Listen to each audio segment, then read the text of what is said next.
This episode is brought to you by the Weather Channel app. Did you know the app can help you forecast more than just the weather? With allergy tracking and flu risk mapping. So you know when to stay inside and load up on podcast. As well as air quality and UV indexing. So you know when to get outside, load up on sunscreen and podcast. Forecast more of what you love with the Weather Channel app.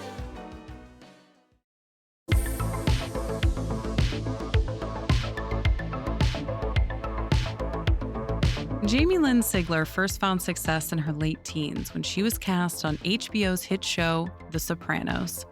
And while this time was the foundation for her long career on the big screen, you would have never known that Sigler was battling for more than just her spot in Hollywood.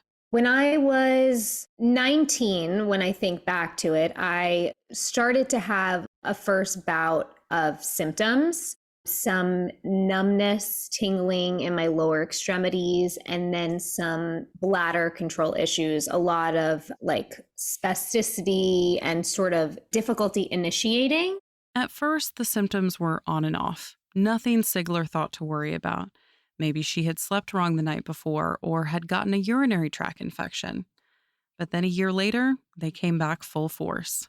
The feeling of the numbness and tingling was rising in my legs, kind of almost getting up to my waist, enough that I realized this isn't something I should be ignoring and I should probably go get this checked out. And I went to the emergency room, and because of listing the symptoms that I had, not realizing what road it was leading me down, they did a spinal tap, MRI, and that's when I got the MS diagnosis. Multiple sclerosis, or MS, is a disease that affects the brain and spinal cord. However, it's not a neurological disease. Dr. Sharon Stoll, a neuroimmunologist, says that MS is actually an autoimmune condition. A lot of people think of it as starting off in the brain or the spinal cord, but really it starts in the body where your own immune cells attack your brain. Stoll is an assistant professor in the Department of Neurology at Yale School of Medicine. There's several factors that can cause someone to develop MS. Part of it is genetic, but it's not an inherited disease. So if your dad has multiple sclerosis, that doesn't mean that you'll automatically be diagnosed as well. Another main influence is a vitamin D deficiency. We used to learn about it as where you grow up and how likely you are to be vitamin D deficient. So somebody that lives in, let's say, Maine is more likely to have MS than somebody that grew up in Miami. But now a lot of that has changed just because even people in Miami, they're more likely to spend time inside rather than outside playing. And since it can't be found through genetic testing, multiple sclerosis is often very challenging to diagnose. It's difficult to diagnose because, like some other diseases, there's not one specific antibody that we can check that if it's positive, you have it. If it's negative, you don't. So that's one. Number two is symptoms vary. It's not just one symptom at the time of diagnosis that then says, okay, you know what, this is MS.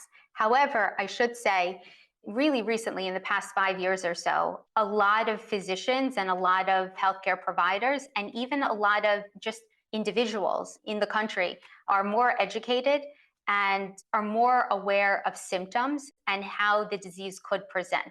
For example, the two most common symptoms are optic neuritis, which causes blurred vision and painful vision in one eye, and transverse myelitis, which is a numbness or tingling down a leg or arm, which is what Sigler experiences. So if you have, let's say, your 25-year-old that all of a sudden develops blurred vision and painful vision loss in one eye, they go see an ophthalmologist.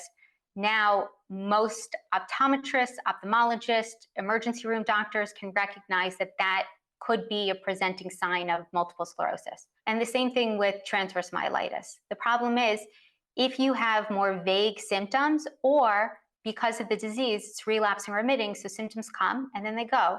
Which can be confusing for doctors and make the disease much harder to catch. Stoll says about 80% of patients are diagnosed with relapsing remitting MS, in which they'll have episodes of symptoms that are followed by periods of recovery. The other 20% have primary progressive MS, which means that a patient's symptoms never go away and just get worse over time. Sigler was diagnosed with RRMS and went through a lot of trial and error to figure out how to stay a step ahead of her disease. When you're diagnosed when you're 20 years old, it's a big responsibility to be a good patient and to take care of yourself. And I might not have been in the right mind frame for that, but I wish I didn't keep it a secret. I wish I would have asked for help sooner. I wish I would have understood that I would have been accepted no matter what with this. I wish I would have given myself a chance in that time. But, I was doing the best I could in that moment, and that's all we can ever do. And though Sigler seems to effortlessly slip into the characters she plays on TV, there's a lot that goes on behind the scenes to keep her MS symptoms at bay.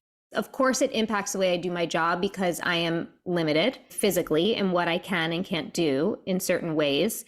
But I've learned that speaking up about those limits and allowing people to work with me has now allowed me to do my job well. With every job that I begin, I'll speak with the director, producers, or whoever it may be and say, look, this is what I can and I can't do. I can't run. Stairs are okay, but I'm a bit slower. So if we can limit that would be great. I really can't wear high heels. I don't walk well in them. And they'll adjust. Sigler says these conversations can be uncomfortable, and it took her years to find her voice on set. For a long time, I suffered in silence and things were really hard. And I was, gritting my teeth through things and coming up with excuses. And that's not how I wanted to. I'm not somebody that wants to do that. And so I wasn't doing my best job as an actress because of that. So really gaining the confidence to just say, like, this is my body and this is how it works. And I want to do the best job possible. Throughout this journey, Sigler realized that the main lessons can be broken down into 3 steps: reflecting, reframing, and reaching out. Those are things that I didn't know how to do for a very long time and didn't realize that those were essential for me, not only for my job, but just in my everyday life, for me to sort of reflect on the difficult feelings that came along with this disease and such a diagnosis. Like with the RMS, there can come a lot of grief, there can come some sadness, there can come some depression. And though mental health has become a popular topic, at the time, Sigler thought she had to go through it all alone. She shoved those feelings as far down as she could, but soon realized that ignoring these issues only made them worse. After Sigler allowed herself to open up and accept all of her emotions, she began to work on figuring out what it meant to live with relapsing multiple sclerosis. RMS is part of my life. I have these certain limitations. What still can I do with this? How can I still be an actress? How can I still be a present mom, a good friend, a good wife? And you make these small adjustments. For instance, I had a job that filmed in Albuquerque over the last few years. And so that involved a lot of travel and going through a lot of airports. So I got a 4-wheel suitcase that I could lean on and use as I walked through the airport. When I go to concerts with friends, I'll have them drop me off at the venue while they go look for parking and then come meet me there so I can limit the amount of walking that I have to do.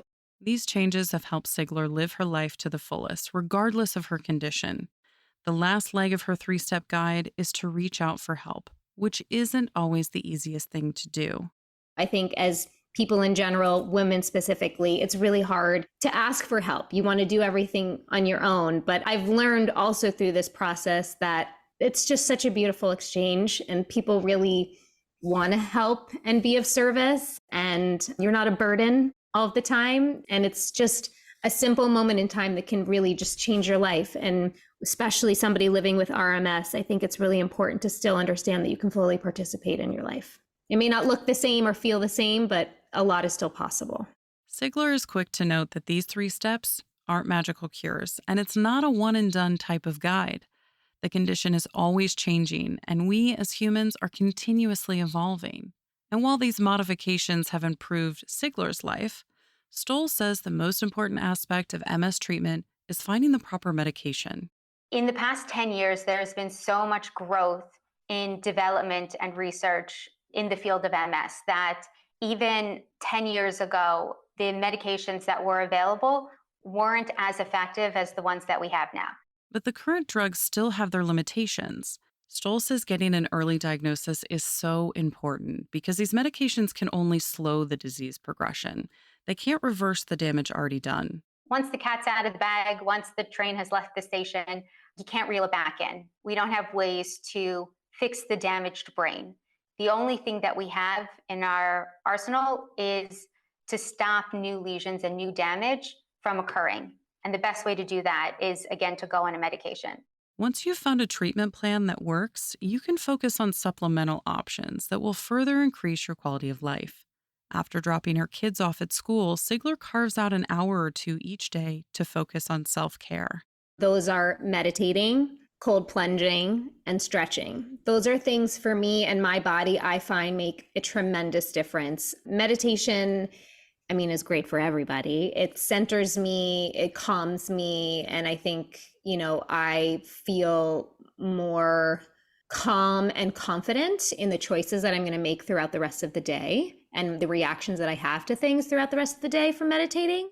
While cold plunging and stretching help prepare her body for a full day of movement, Stoll has also looked into complementary treatments for multiple sclerosis and saw interesting results when doing research into acupuncture.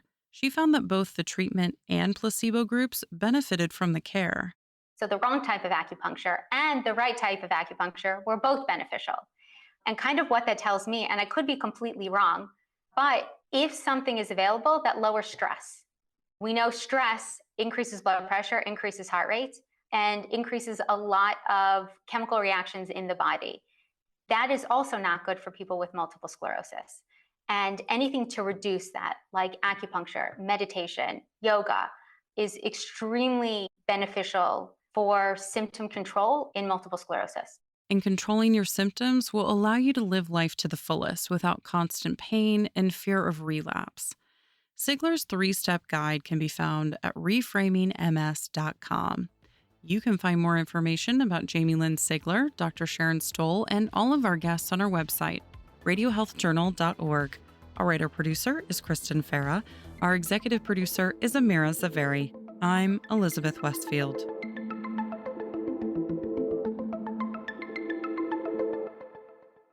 Coming up next week on Radio Health Journal. My endocrinologist, who's been in practice for over 30 years, said to me, "I've never seen anything like this.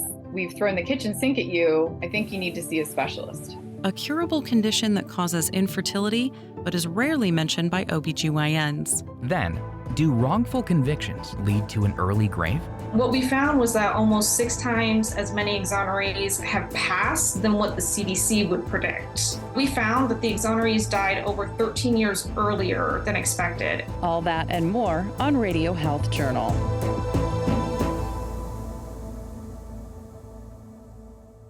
I'm Elizabeth Westfield, host of Radio Health Journal. If you enjoy listening to Radio Health Journal, you'll also like our sister show, Viewpoints, which covers a wide array of topics from education to history to the environment. Here's a preview of what they're covering this week on Viewpoints. We just meet to get together, to help each other out, to support each other. The fun and camaraderie of running with others. Then, here's an ancient culture that had been closed off from us, that nobody knew what was going on, and then someone finds this for set in stone, and all of a sudden they can learn what that culture was all about. How a 2,000-year-old stone unlocked the secrets of an ancient civilization. I'm Marty Peterson. And I'm Gary Price. These stories in depth this week on your public affairs magazine, Viewpoints. Listen to Viewpoints on your favorite radio station, iTunes, and Stitcher. And that's Radio Health Journal for this week. Follow us on Twitter, Facebook, and Instagram to learn more. And check Apple Podcasts, Google Play, and Spotify for a library of past programs. Plus, you'll always find previous segments and information about our guests at radiohealthjournal.org. Join us again next week for another edition of Radio Health Journal.